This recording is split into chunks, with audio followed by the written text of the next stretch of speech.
Hi guys, and welcome to another video review. Today we'll be looking at the new Shudder original film called Rita. This is a film about a young girl who escapes her abusive father but finds herself in an authoritarian children's home. The young girls club together and rebel against authority, but can they escape these malevolent forces? The film won the Panorama Audience Award at the Berlin Film Festival and has been selected as Guatemala's official submission for Best International Feature Film at the 97th Academy Awards. So in this video, I'm going to give you my thoughts of the film, but I'll also explore how well it could do in the Oscar race. So let's roll and review that film. So if you're new to my channel, my name is Paul, and I review the best of contemporary world cinema, but I also follow the race for Best International Feature Film Academy Award, from countries selecting their submissions to the final winner. And I'm very excited the fact I got to see Guatemala's recent submission, Rita. This is because it's a showcase of formidable cinematography. Every scene is shot so beautifully, and it creates this gorgeous but dark environment to reflect the situation of the characters. There is this fairy tale vibe with surreal elements, such as giving the girls of the children's home these wings to reflect them being angels. In this situation, regardless what they've done in their lives, they are innocent and have been abused either by their parents or by the institution they find themselves in. I think without this exceptional lighting and this general cinematography, the wings element could look really flat and arts and crafty. However, it's completely elevated to create this surreal but beautifully dark fantasy fairy tale. But as well as the cinematography and lighting, it's also supported by really effective use of score and music, just creating this atmosphere of a unique fairy tale.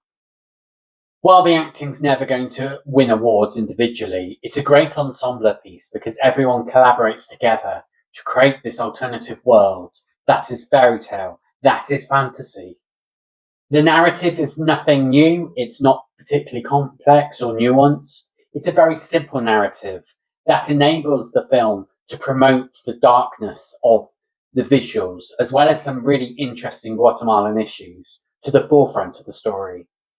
I do think the narrative arc can be a little bit simple and predictable and not fully engaging.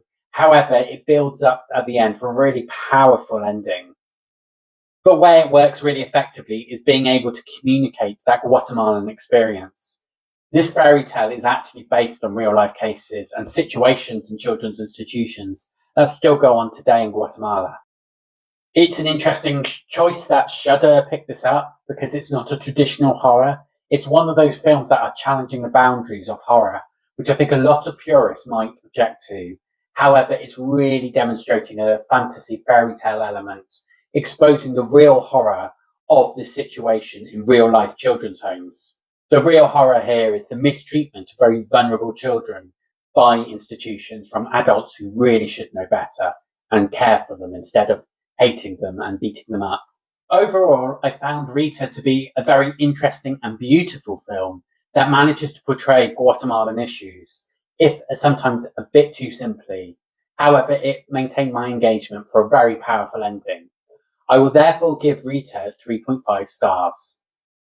As I said previously, Guatemala submitted Rita as their official submission for the Academy Award for Best International Feature Film this year. While I really love the beauty of this film, I don't think it's got much of a chance in the Oscar race. May have an outside chance for a shortlisting, but I really don't think it's one of the main contenders to be nominated. I think because it's categorised under fantasy horror genre filmmaking, that's always a disadvantage for filmmakers in this category, and they tend not to do that well. And I think also the simplicity of the narrative may sometimes let it down, which will mean other titles in the Oscar race will be pushed ahead against them. Despite it not being a main contender for the Academy Award, I still really love Rita. It's a really beautiful film, and I really wish I could see it on the big screen because the light is so effectively done, and there's a great world building to create this fairy tale, despite the fact it's based on real life issues. Guatemala has actually submitted 4 films so far, and they've managed to make the shortlisting once. This was by the previous film by the director of Rita, Gerald Bustamante, who made the film La Lorana which is a beautiful horror film, which I think is a bit more elevated than Rita. And it's managed to overcome that horror disadvantage that often happens at the Oscars. I think Bustamante is a brilliant director and really portrays Guatemalan history and political events so effectively, bringing an elevated sense of horror that's not too jump scare. Instead, it provides that important political messaging. And I really hope he makes more films which Guatemala put forward for the Oscar race, because I feel Guatemala is one of those up and coming world cinema nations. And if they continue producing films like Rita, then I'm sure it will not be too long before they get to at least the nomination phase of the Oscar race. So from the 16 films I have seen out of the International Feature Oscar submissions, I would currently rank Rita as 8th. It's a very good film. I'm not sure it's quite got the pedigree to make it into that final 15 shortlist, but I would not be disappointed if it does, because I did really enjoy it. So if you liked this video and want to follow the race for Best International Feature Film Oscar, please do like this video. Give a comment. Have you seen Rita? What did you think? Do you think it's horror? But also do share this video and subscribe to my channel, Global Film Pool.